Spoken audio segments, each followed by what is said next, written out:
بما اننا كده كده هنتكلم عن الكونتنت بقى اللي بتوع الثانويه العامه، فاولا الف الف مبروك ليك، سواء كنت جبت المجموع اللي انت عايزه او المجموع اللي انت مش عايزه. اهم حاجه ان انت تكون عملت اللي عليك، ولو ما عملتش اللي عليك فانت كده اتعلمت ان انت المفروض في اي حاجه في الدنيا تعمل اللي عليك وتستنى النتيجه من عند ربنا، وان شاء الله النتيجه تبقى كويسه.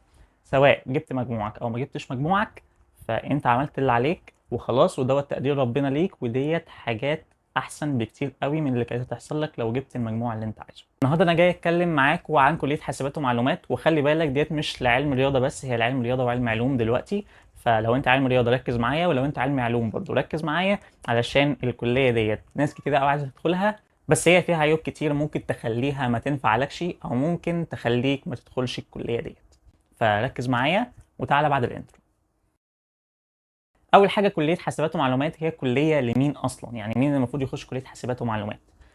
طبعا انت محتاج ان انت تكون مبدئيا حابب ان انت تتعامل مع الكمبيوتر، وبتحب ان انت تقعد على الكمبيوتر كتير، لان انت حياتك كلها بعد كده هتبقى كمبيوتر، وهتبقى كتابة كود وحل مشاكل وحاجات زي كده.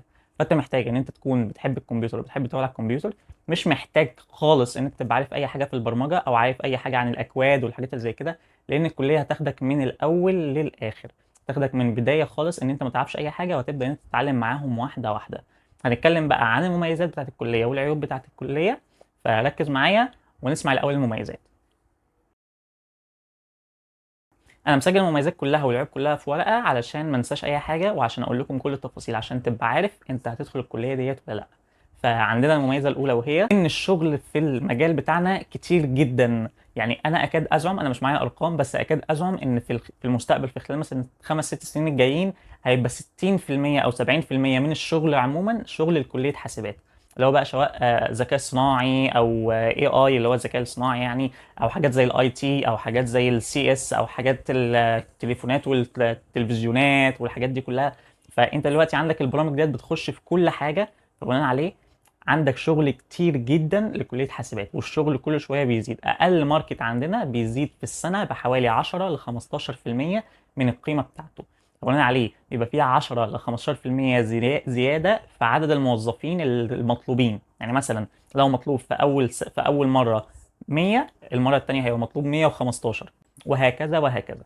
فدي ميزه مهمه جدا، ان انت فعلا لما هتطلع ان شاء الله هتلاقي شغل كده كده. الحاجه التانيه، ان الشغل دوت مش اللي هو مهدد ان هو يحصل له اي حاجه بسبب الذكاء الاصطناعي. كلنا سمعنا عن موضوع ان الذكاء الصناعي هيبدل المحامين والمحاسبين وحاجات زي كده. الذكاء الاصطناعي مش هيقدر قوي ان هو يبدل المبرمجين، لان المبرمجين هم اللي بيعملوه، والذكاء الاصطناعي حتى الان ما قدرش ان هو يوصل لمرحله ان هو يكتب كود كامل بنفسه. احنا سمعنا من فتره كده عن شات جي بي تي، وان هو بيساعد المبرمجين وبيكتب اكواد وحاجات زي كده، بس شات جي بي تي محتاج حد ان هو يفهمه المفروض يعمل ايه، وفي نفس الوقت هو ساعات بيطلع غلطات كتير. فمستقبل البرمجه حتى الان كويس وزي الفل. الميزه الثالثه والاخيره معانا، وهي ان انت تقدر تشتغل من اي حته وتشتغل من بيتك عادي جدا. ليه؟ لان انت مجرد ان انت بتكتب اكواد، فانت محتاج نت كويس، ومحتاج ان انت يبقى عندك لابتوب. فممكن انت تشتغل من البيت مع ناس في روسيا، ناس في امريكا، ناس في سنغافوره، ناس بره في الخليج، ناس في اي حته عادي. مش كل الشركات بتبقى موفره الحاجه ديت او الميزه ديت، بس انت ممكن انت تدور وتشوف، او ممكن انت تشتغل اصلا فريلانسر. يعني ايه فريلانسر ديت؟ ممكن نبقى نعمل لها فيديو تاني، بس انت عموما ممكن تشتغل حاجه اسمها فريلانسر، او ممكن ان انت تشتغل من اي مكان، او من بيتك، او من كافيه لو انت عايز تقعد في كافيه او اي حاجه زي كده. فديت ميزه حلوه قوي، ان انت مش لازم بقى تصحى الصبح بدري تروح المكتب وتفضل قاعد مستني، لا انت ممكن تشتغل من البيت عادي جدا. ركز بقى معايا في العيوب، علشان ديت هي اللي ممكن تقفلك من الكليه خالص. واول عيب هو ان انت ما بقاش عندك اجازات. تمام؟ يعني ايه ما بقاش عندك اجازات؟ يعني انت دلوقتي المفروض ان انت بتخلص السنه الدراسيه بتاعتك وبتاخد الاجازه اللي هي 3 4 شهور اللي احنا بناخدهم بعد ما بنخلص الامتحانات وكده. بتوع حاسبات ما بياخدوهمش. ليه؟ لان انت لو كويس وعايز عايز تطلع تشتغل في مكان كويس، فانت لوحدك اصلا بتاخد كورسات. ده غير ان الجامعات كلها بتدي تدريبات في الاجازه، لازم تاخد على الاقل تدريبين في سنتين. يعني انت عندك سنتين مش هتاخد فيهم اجازه. ليه؟ لان انت هتاخد تدريب تبع الكليه علشان تعرف تتخرج اخر السنه. فموضوع الاجازه بالنسبه بتوع حاسبات ممكن مثلا يبقى اسبوع، اسبوعين بعد الامتحانات. بعد كده مفيش اجازه، انت بتبدا ان انت تشتغل. ده بالعكس، انت في الاجازه ممكن تكون بتشتغل وبتتفحت اكتر من الدراسه. ليه؟ لان انت في الاجازه بتشتغل الحاجه اللي انت بتحبها، او الحاجه اللي انت شايف ان انت ممكن تنفع فيها، فبتحط فيها وقت كتير جدا. ما تستبعدش ان انت ممكن تقعد مثلا على اللاب في اليوم 6 او 7 ساعات قاعد بتكتب كود، لان الكود مثلا مش راضي يرن معاك. دي حاجه طبيعيه جدا وحاجه عاديه جدا وبتحصل معانا كلنا. فانت ممكن تقعد 6 او 7 او 8 ساعات كمان في البيت بتكتب الكود وانت مش حاسس بالوقت ومش دريان، وتخلص تلاقي الدنيا ضلمت خلاص.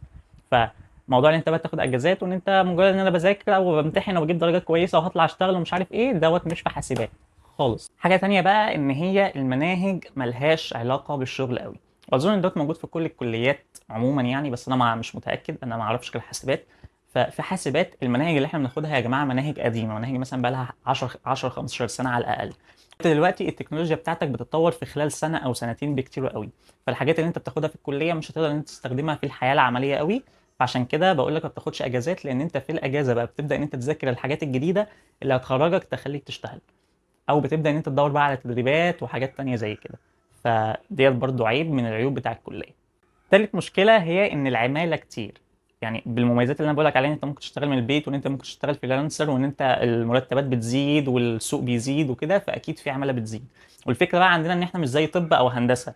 المهندس هو مهندس متخرج من كليه هندسه، الدكتور هو دكتور متخرج من كليه طب. انما لا، انت عندك المبرمج ممكن يبقى عليه متخرج من اداب، ممكن يتخرج من تجاره، ممكن يتخرج من حقوق، ممكن يتخرج من اي حاجه. لو خد شويه كورسات كويسه وركز على نفسه في الحاجات التكنيكال اللي هو هيشتغل بيها وراح عمل انترفيو كويس، ممكن ان هو يتقبل بدالك مع انك انت متخرج من كليه حاسبات. فديت المشكله، ان انت ممكن تلاقي الماركت فيه منافسه كبيره جدا، علشان في ناس كتيره جدا قررت ان هي تحول وتعمل شيفت كارير وتخش في مجال الحاسبات او في مجال الكمبيوتر باي نوع من انواعه، وتلاقي ان في ناس كتيره بتنافسك. رابع حاجه بقى ان انت عندك المجالات كتير قوي وتشتت. يعني ايه؟ يعني انت عندك اندرويد، عندك اي او اس، عندك حاجه اسمها فلاتر، عندك حاجه اسمها ويب، عندك حاجه اسمها في الويب اصلا فرونت اند وباك اند ونوت جي اس وحاجات تانية كتير. عندك ان انت ممكن تشتغل اندرويد بالكوتلين او بالجافا، عندك فرونت اند عايز تعمل مش عارف ايه اي اي ماشين ليرنينج حاجات كده. فانت كل دوت مجال منفصل بذاته او مش منفصل بذاته قوي، بس انت محتاج ان انت تتعلمه تعلم كويس. وممكن انت تخش المجال تبدا تتعلمه تلاقي ان المجال في الاخر ما عجبكش وتضطر ان انت ترجع تحول منه تاني. فعشان كده انا بنصحك من اول ما تخش الكليه ان انت تبدا تجرب في كل حاجه. تمام؟ ابدا جرب هنا وابدا جرب هنا وابدا جرب هنا، علشان تلحق ان انت توصل للمجال اللي انت عايز تتعلمه فعلا وتمشي فيه براحتك بقى. تبدا ان انت تشوف بقى ايه اللي المفروض تتعلمه من الالف للياء علشان تعرف تشتغل فيه. ومحتاج ان انا اوضح لك حاجه، ان انت لو قعدت تاخد تراك من التراكات اللي انا لسه قايل عليها ديت وتبدا ان انت تتعلمه، فانت مش قدامك اقل من 10 سنين. بس انت لما تيجي تشتغل في الشركات انت مش لازم تبقى عارف كل حاجه في التراك دوت. انت محتاج ان انت تبقى عارف الحاجات الاساسيه والحاجات الصح اللي تخليك تشتغل والحاجات اللي تعرف تخليك تنهي المشروع بتاعك وبناء عليها تشتغل. مش لازم تبقى عارف كل حاجه، لان مفيش مبرمج اصلا بيبقى عارف كل حاجه. ده ينقلنا لاخر نقطه، وهي مش ميزه قوي او مش عيب قوي، هي بس حاجه في شخصيتك انت لازم تكون موجوده، وهي ان انت بتحب تتعلم.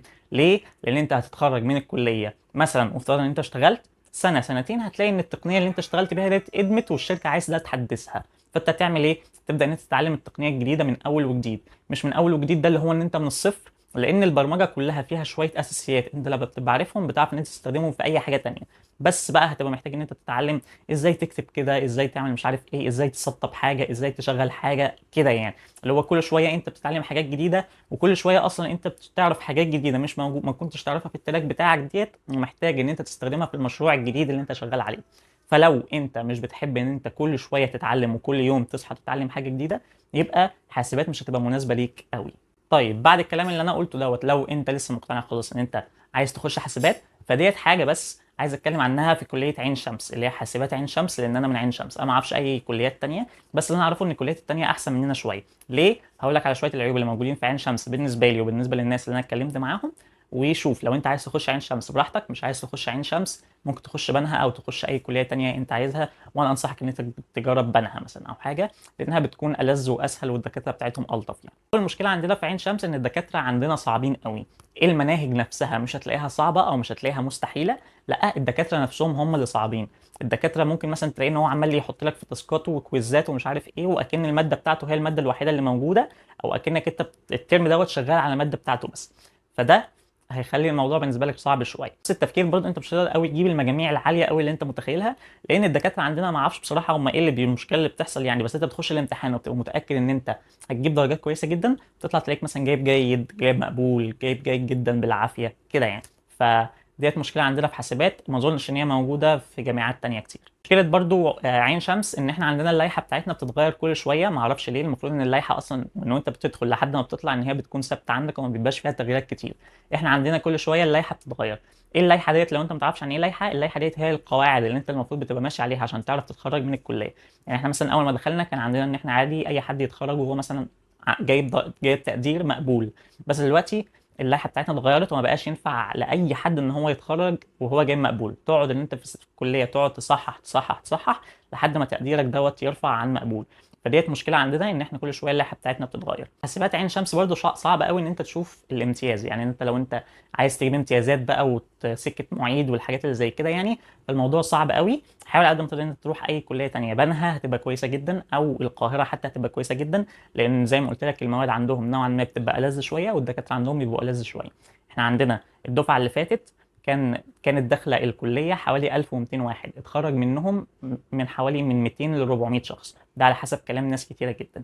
فمحتاج ان انت تاخد بالك من الحته ديت، ان انت لو داخل عين شمس انت داخل ان هي اقوى كليه في مصر، بس ما تتوقعش ان انت تخرج منها بقى اللي هو الفيرورد اللي جايب امتياز في كل السنين وجايب امتياز كتقدير عام وكده، الا لو انت من اليهود يعني. تمام.